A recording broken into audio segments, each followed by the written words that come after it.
Hi guys, some good news and some bad news. First, the bad news. There's a rumour going around that the Education Secretary is planning to make cuts to free school meals. While this is just a rumour, and let's hope that it remains that way, it would reinforce the idea that Labour don't care about the poorest in society. However, there's some good news. MPs are getting a pay increase. Isn't that fantastic?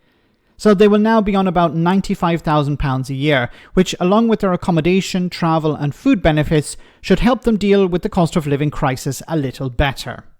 In the last couple of minutes, it's from the Independent Parliamentary Standards Authority, or IPSA, which saying that MPs' pay will increase by 2.8% for the next financial year, i.e., I assume this is from April, so a couple of weeks next week's time, actually. That would take their pay, it's currently at £91,346, so it would take it up closer to, I would say, around £95,000 a year. So confirmation that the MP's pay will increase by 2.8% for the next financial year.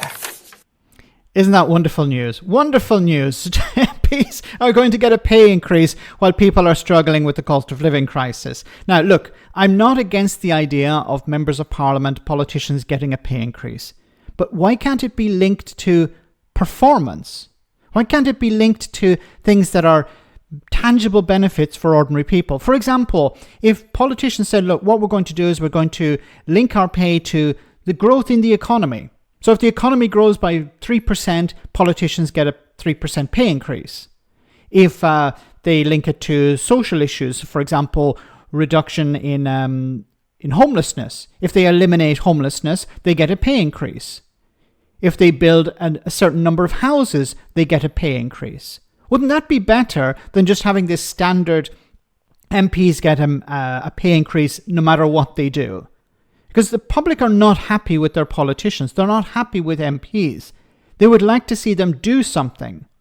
They just hear more and more about how things are going badly and how cuts to public services need to be implemented, how people need to lose their jobs, how people can't receive the support they need because the situation is so bad. And then at the same time, they're rewarding themselves. Okay, I understand this is an independent body, but it's seen by the public as them rewarding themselves for failure, for not actually doing something that benefits ordinary people.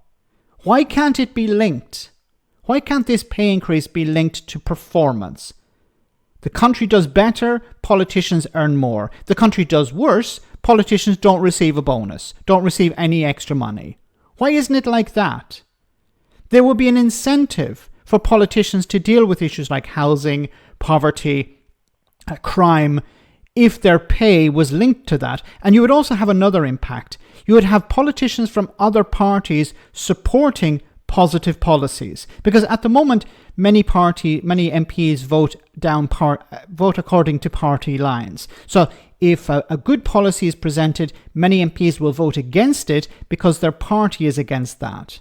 But if it's a good policy that's good for everyone, then MPs should be voting based on that policy.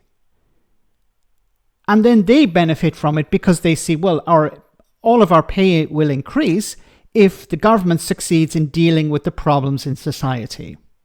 So why can't it be linked to performance as opposed to a standard, we get a pay increase no matter what?